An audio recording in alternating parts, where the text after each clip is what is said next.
All right, Chico, I'm about to tell you exactly how to fix your life. There's some people that can benefit from those usual YouTube videos that talk about, oh, just meditate and just work out and do this or that. But for someone like us, we need something more rigorous and thorough. You've woken up and realized that you are living a life far below your potential. You were meant for so much more. If you look around right now, and it looks like a bomb just went off, dog fell splattered like shrapnel across the dumpster you call your room, and you look at yourself, you're just weak, you're unhealthy, your mind is just filled with sinful gunk, and the scum between your clefts that you haven't cleaned out in 6 weeks, no wonder it smells like that local fish market. I was in the same position 4 years ago, and bro, I remember like it was yesterday. Every night, I'd be up gaming in secret. My family, they didn't even know this. They thought I was asleep. In reality, I was up chugging Monster Energy with blue light penetrating my dry eyes into oblivion. These were the days I'd be jumping on the porn sites, watching countless repulsive videos, masturbating 4 to 5 times a day. Like, it was freaking diabolical. But I literally had the split screen up because one video wasn't enough to get that same hit anymore. Like, bloody hellfire. Just like recounting that, damn well belonged to Sodom and Gomorrah. And that wasn't even it. I'd be vaping in the school washrooms with my Biko lychee ice. Oh my goodness. Just getting as much pleasure and dopamine from anything that I could. My mental health was absolutely trash. Like, you couldn't even call it mental health. You have to call it mental oblivion. I couldn't even talk to people because I was just so anxious. I still remember I went to a party once, and instead of hanging out with the people there, I went into the basement of that house by myself and just worked out. Just got some deadlifts in. And during that time, I would have suicidal thoughts every single day. I remember just hating my life and who I was. I was literally purposeless. Nothing mattered to me at this time. Like, I had no money, no skills to leverage. I was rock bottom. Just felt like the gunk in your shower drain. And I had no friends, which is understandable because I don't know who'd want to hang out with the bummy kid that I was. So right now, I want you to close your eyes and just imagine. Maybe you have to pause this video to get some more time. But just imagine with me. Who do you want to be in a year? In 5 years? What do you want life to look like? Who do you want to be? What do you want to look like? What do you want to be doing? What goals do you want to have accomplished? And how would it feel when you've achieved all these things? This is important to visualize because we need direction in life. Without direction, our work and discipline, no matter how much we do and how well we do it, will just be drudgery. It's like digging a hole. If there's no purpose, then you'd have just wasted time and energy digging a hole. At least take a dump in it, right? And so the first step in fixing your life is goal setting. I know that sounds boring and you want to skip over this, but think about this. You are where you are because you listen to the flesh. You are a shadow of who you could be because you've always given in to the flesh. So kill the flesh and let's set some goals right now. I need you to get out a paper, and I'm doing this too. Alright, we're going to be writing down 10 goals. And actually do this. Don't just mindlessly watch this like the brainless imp that watched Harambe die, alright? Get out a paper. We're writing 10 goals for us to reach a year from now. So December 2025. This is pretty simple. Actually do this. Don't be lazy, alright? Maybe your first goal, this is going to be my example. I want to get to 100,000 subs on YouTube. All right. So you're gonna make these goals. They can literally be on anything, and I'll show you some of mine. But actually, take some time to do this.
All right.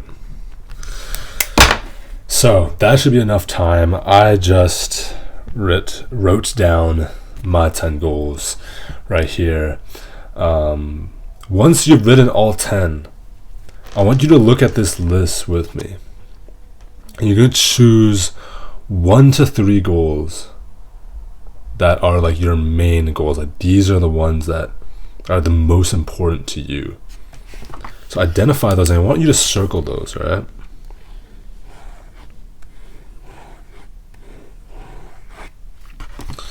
All right, so for myself, mine is it's too bright. You can barely see this. Number 1 is get 100,000 subs on YouTube. Number 2 is make $10,000 a month online. This is by December. And then also to launch my elite coaching program. And so you have a bunch of other things on the list.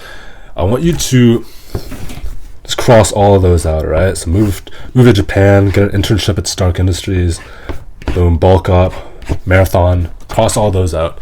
You're just gonna have those main 3 at the top. Now the reason why I made you do this exercise is to show you that we have many desires, right? But with limited time and energy, we can only do so much. So what we need to do is hyper focus on 1 to 3 goals and do nothing else. Think of an athlete. They're only good at one thing. They've committed themselves to doing only one thing and saying no to everything else. And that is why they are the best at what they do. We need that same undivided attention towards one goal. Now the second reason why I made you do this exercise is to show you that this is all a bunch of bull crabs. You know this is not my actual goals, right? Like, if you weren't getting suspicious, I suppose you don't know me well. I mean, come on, like Stark Industries internship, petting 20 penguins. I mean, that would be kind of fun though. But like getting 100,000 subs, making money online, like, bro, I could care less about those things. Seriously. If your goals don't have seeking God and knowing Him and becoming like Him and serving Him, then what is all this for? Like, tell me right now. You can make a bunch of money, buy that car, get that dream job, find that beautiful girl, but what is the point? You came here scratching your bum wondering, how do I fix my life? Well, yeah, you don't know how. So the goals that you think that you should have are not actually the goals that you should have, because you don't know any better. You are where you are because you listen to your flesh. And you will be in a similar place if you keep listening to the flesh. So what I'm saying is you got to stop yourself. Give yourself a wedgie if you have to. Put down your pride for 1 second and listen to me when I tell you that you can't trust yourself right now. When I asked you, who do you want to be in 1 to 5 years, what comes to mind? That shows where your heart is. Consider why your mind brought up some things and not others. Why did it just skip over anything related to God? You don't want to admit it, but it's probably because you're extremely self-centered and you have many idols in your life over God, and you're setting your identity in the things of this world like money, status, validation, your relationship status. So now you see what I'm doing here, right? This was a bait and switch to catch your flesh in the act, red-handed, like Spider-Man's hand in a cookie jar. Now you can put this paper on your wall, and it will be a reminder in your face every single day that these are your desires and your distractions. These are the things your flesh is going to deceive you with, and the ways in which the devil will try to take you away from where God wants to lead you. You see, if I was to achieve all these goals, I wouldn't have actually fixed my life. I maybe would trick myself into thinking I did with all the status and freedom and pleasures that I would have amassed, but I'd be empty, left yearning for more, unsatisfied.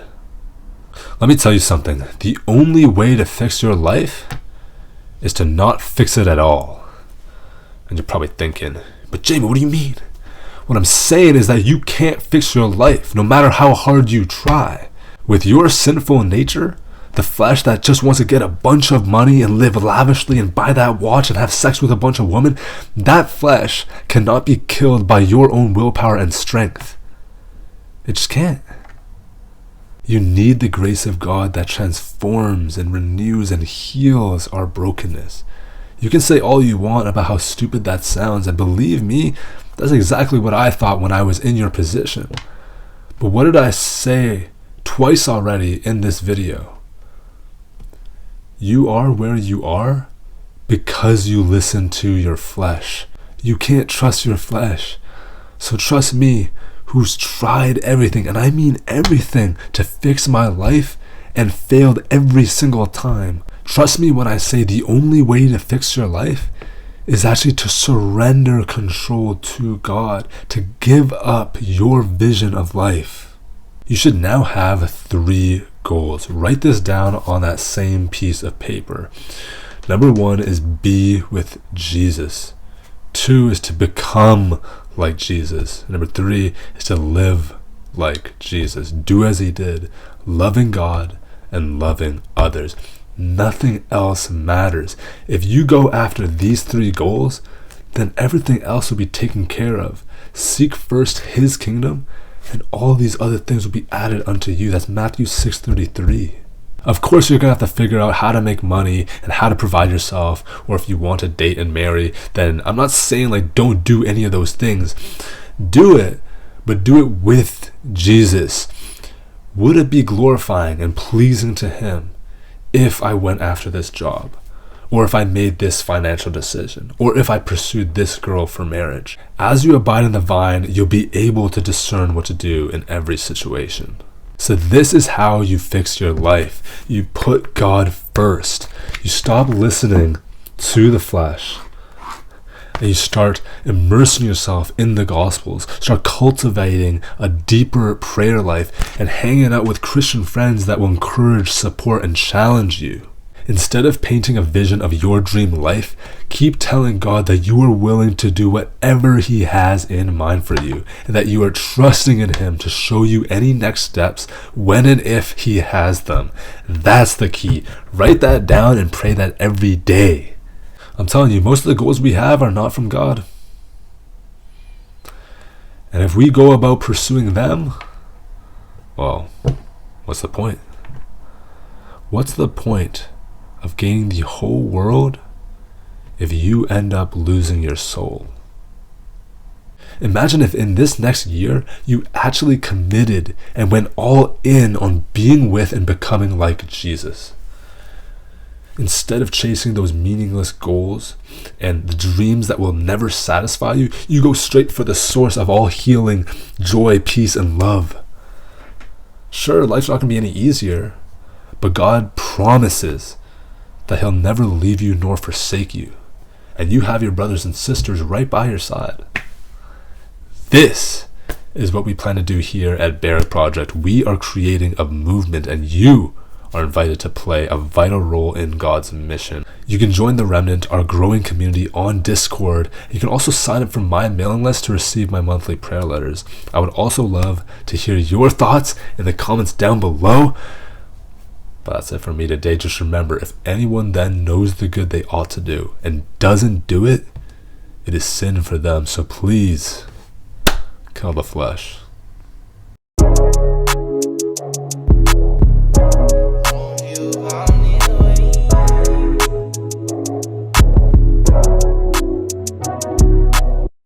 Phone up, girl, I need to go silent. Hold on, leave the city outside. Been so long since I let them slide. Emotions showing up uninvited. Phone up, girl, I need to go silent.